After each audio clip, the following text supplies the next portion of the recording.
నమస్తే welcome to mirror TV నేను పవన్ ప్రస్తుతం మనం జిహెచ్ఎంసీ కౌన్సిల్ మున్సిపల్ కౌన్సిల్ దగ్గర ఉన్నాం ఏతే బీఆర్ఎస్ ఈరోజు జిహెచ్ఎంసీ సమావేశం మున్సిపల్ సమావేశం జరుగుతుంది ఒకవైపు బీఆర్ఎస్ కార్పొరేటర్లు కావచ్చు మరోవైపు కాంగ్రెస్ కార్పొరేటర్ల మధ్య కాస్త రసాభాసాన్ని కొనసాగింది అనుకోవచ్చు ఎందుకంటే ఒకవైపు బీఆర్ఎస్ అడుగుతున్న కౌన్సిల్ ఏంటంటే మీ సంవత్సర కాలం మీరు ఎటువంటి పనులు కావచ్చు ఎటువంటి అభివృద్ధి చేయలేరు హైదరాబాద్లో మేము ప్రశ్నిస్తున్నందుకు మమ్మల్ని అరెస్ట్ చేస్తారని చెప్పేసి ఒకవైపు బీఆర్ఎస్ కార్పొరేటర్లను ప్రశ్నించడం జరిగింది సో దాని ఏదైతే ప్లకార్డు పట్టుకుని వాళ్ళు నిరసన తెలిపినప్పుడు పోలీసులు లోపల నుంచి తీసుకురావడం వీళ్ళు బయట కాస్త నిరసనగా తెలపడం ఇక్కడ నుంచి పోలీసులు బలవంతంగా అరెస్ట్ చేసి తీసుకెళ్ళడం మనం పూర్తిగా విజువల్స్లో చూద్దాం ఎప్పటి వరకు ఈ అరెస్టులు కొనసాగుతున్న విషయాలు కూడా వేచి చూడాల్సి వచ్చిన అవసరం ఉంది ఏం చెప్తారన్నా అక్రమంగా అరెస్టుల గురించి వాళ్ళు చెప్పాలి ఎందుకు అరెస్ట్ చేశారో మళ్ళీ ఎందుకు వదిలిపెట్టారో వాళ్ళే చెప్పాలి లోపల నుంచి బలవంతంగా తీసుకెళ్లారు కాంగ్రెస్ నేతలు చెప్తారు బలవంతంగా ఎక్కడ తీసుకెళ్లారు మరి బలవంతం కాకపోతే మమ్మల్ని ఎందుకు బండెక్కి మాకు ఇష్టంతో బండెక్తామా మా ఇష్టమా బండి ఎక్కాలన్నది మాకు ఇంటికి వాళ్ళని మా కారు లేదా మా కార్లో పోతాం ఆ బండి ఎందుకు నేను ఎక్కుతాం కదా గొడవ ఎందుకు చేసినామండి ప్లే కార్డ్స్ పట్టుకున్నాం అభివృద్ధిపై చర్చ జరగాలని చెప్పినాం మీరు అభివృద్ధి మీద చర్చ జరపాలి మీరు ఏం జరుగుతుంది కాలం ఆమె ఒకటే చెప్తుంది ముంగడ కూర్చున్న సిస్టమ్ పెట్టుకుంటుంది బడ్జెట్ అండి ఏం బడ్జెట్ ఫస్ట్ అయితే మీరు అభివృద్ధి మీద చెప్పండి ఇందిరా మిల్ల గురించి తెలుసండి ఇందిరా మిల్లు ఏడున్నాయో అడగండి మాకు ఇందిరా మిల్ల గురించి చెప్పండి ఫస్ట్ అయితే ఎక్కడ ఉండదండి హైదరాబాద్లో మీరు ఇందిరా మిల్లు ఎక్కడ ఇస్తున్నారు మాకు కావాల్సింది రేషన్ కార్డులు ఎక్కడ ఇస్తున్నారు లక్షలలో అక్కడ రేషన్ కార్డులు ఉంటాయి 2049 మా సర్కిల్కి 2049 రేషన్ కార్డులు వచ్చినాయి అవి ఎవరికి ఇస్తామండి ఎవరికి చూసినా నాకు రేషన్ కార్డు రాలి ఇల్లు చూస్తే ఎవరికి డబల్ బెడ్రూమ్ ఉండడానికి ఇల్లు వచ్చింది ఇల్లు ఉన్నోనికి ఇల్లు వస్తుంది ఇల్లు లేనికి ఇల్లు వస్తుంది ఇల్లు లేని పరిస్థితి ఏంది ఇల్లు లేడానికి ఇస్తుంటారు కదా మళ్ళీ ఏం ఎంక్వైరీ చేస్తున్నారు మీరు అవన్నీ మాకు చెప్పాలి కదా అవిశ్వాస తీర్మానం ఇప్పుడు ఏం లేదు దాని గురించి మేమేం మాట్లాడలేదు మేము కేవలం మాట్లాడింది అభివృద్ధి పైన అది మేము అసలు అక్కడ ఏ తప్పు కూడా చేయలేదు జస్ట్ పోడియం దగ్గరికి వెళ్ళి మేయర్ గారిని క్వశ్చన్ చేస్తుంటే మమ్మల్ని అరెస్ట్ చేశారు అసలు ఇట్లా ఎన్నో సార్లు అయింది మేయర్ గారి పోడియం దగ్గరికి వెళ్ళి కార్పొరేటర్స్ ఎన్నో సార్లు వెళ్ళి అట్లా అడగడం జరిగింది కానీ ఇప్పటివరకు ఎవరు కూడా అరెస్ట్ చేయలేదు కానీ ఈసారి ఎందుకు అరెస్ట్ చేశారు మాకు అర్థం కావట్లేదు అసలు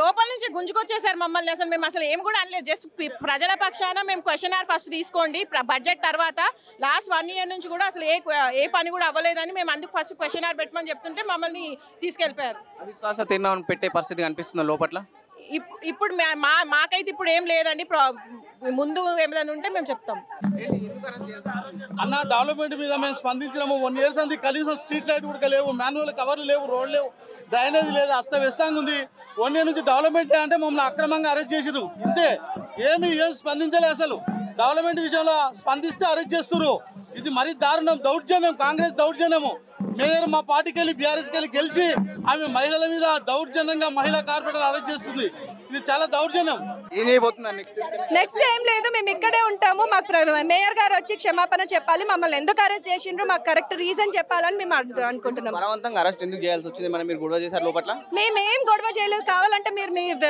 ఫుటేజెస్ కూడా చూసుకోవచ్చు మేము జస్ట్ ప్లకార్డ్స్ పట్టుకొని పోడియం దగ్గర పోతుంటేనే కాంగ్రెస్ వాళ్ళు వచ్చేసి మమ్మల్ని ఆడపిల్లలను కూడా చూడకుండా గుండాగిరి చేయడానికే పోయిండ్రు మేము జస్ట్ మాకు మైక్ ఇవ్వండి అని అడగడం జరిగింది అంతే ప్రజల సమస్యలు డిస్కస్ చేయడానికి అంతే చర్చ జరగాలి ఫస్ట్ చర్చ ప్రజల మమ్మల్ని గెలిపించి కౌన్సిల్గా పంపిస్తే చర్చ జరగట్లేదు చర్చ కాకుండానే దౌర్జన్యం జరుగుతుంది మేయర్ అహంకారం మాట్లాడుతూ ఉంది కాబట్టి బీఆర్ఎస్ పరిస్థితి ఖండిస్తాను దీన్ని ప్రజలకు పెద్ద ఎత్తున మేము తీసుకెళ్తా ఉంటాం కాబట్టి మా కేటీఆర్ నాయకత్వంలో ఖచ్చితంగా పెద్ద ఎత్తున మేము తీసుకెళ్తా ఉన్నాము కానీ ఇది కరెక్ట్ కాదు మేయర్ అహంకారం తగ్గించుకోవాలి ప్రజల పక్షాన గెలిచిన మేయర్ ప్రజలకు గెలిచిన మేయర్ కాబట్టి ఖచ్చితంగా క్షమాపణ చెప్పాలని కూడా డిమాండ్ చేస్తూ ఉంది ప్లకార్డులతో నిరసన తెలిపినందుకే బలవంతంగా అరెస్ట్ చేయాల్సి వస్తుందని వాళ్ళు చెప్పడం జరుగుతుంది ఫస్ట్ ఈ చెల్లించకపోయి 2 పేస్తా మళ్ళీ పట్టుకొచ్చేడికి మళ్ళీ మళ్ళీ పర చేస్తూ ఉండరు ఇక్కడ అరెస్ట్ ఎందుకు అరెస్ట్ చేస్తూ ఉంది మేయర్ చెప్పాలి బాధ్యత మేయర్ పైన ఉంది మేయర్ కాదు మేయర్ కర్తాది కాన్సర్ మేయర్ అయి ఉండి తట్టని మట్టత లేదు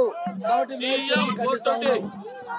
రేవంత్ రెడ్డి 420 రేవంత్ రెడ్డి 420 రేవంత్ రెడ్డి 420 రేవంత్ రెడ్డి 420 రేవంత్ రెడ్డి మనం చూడొచ్చు ఒకవైపు కార్పొరేటర్లు పూర్తిగా రేవంత్ రెడ్డికి నిరసన తెలపడం జరుగుతుంది 420 రేవంత్ రెడ్డి అనే ఒకవైపు చెప్పడం జరుగుతుంది మనం ఏదైతే బీఆర్ఎస్ కార్పొరేటర్ బలవంతంగా పోలీసులు వ్యాన్ ఎక్కడం జరుగుతుంది మనం చూడొచ్చు ఇక్కడ తోపులాటలో పూర్తిగా వాళ్ళని బలవంతంగా తీసుకెళ్లడం మనం విజువల్స్ చూడొచ్చు ఇక్కడ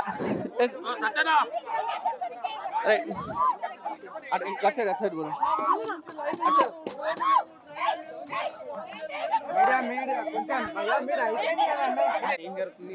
ఏం లేదు సార్, బడ్జెట్లో అంటే మాట్లాడడానికి అవకాశం ఇవ్వలేదు.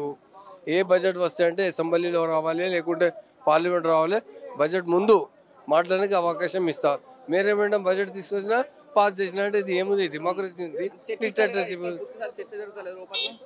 జరగలేదు, ఏం జరగలేదు. టైం ఇవ్వలేదు ఆయన. మా కార్పొరేటర్ అది డిమాండ్ చేశారు, మాకు టైం ఇవ్వాలి, నేను మాట్లాడతా అంటే టైం ఇవ్వలేదు. అన్న డెవలప్మెంట్ మీద మేము స్పందించినాము. 1 years అంది కనీసం స్ట్రీట్ లైట్ కూడా లేవు, మాన్యువల్ కవర్లు లేవు, రోడ్లు లేవు, డ్రైనేజ్ లేదు, అస్తవ్యస్తంగా ఉంది. 1 year నుంచి డెవలప్మెంట్ అంటే మమ్మల్ని అక్రమంగా అరెస్ట్ చేసిరు, ఇంతే. ఏం స్పందించలేదు అసలు. డెవలప్మెంట్ విషయంలో స్పందిస్తే అరెస్ట్ చేస్తున్నారు. ఇది మరీ దారుణం, దౌర్జన్యం, కాంగ్రెస్ దౌర్జన్యము. మేయర్ మా పార్టీకి వెళ్ళి బీఆర్ఎస్కి వెళ్ళి గెలిచి ఆమె మహిళల మీద దౌర్జన్యంగా మహిళా కార్పొరేటర్ అరెస్ట్ చేస్తుంది. ఇది చాలా దౌర్జన్యం.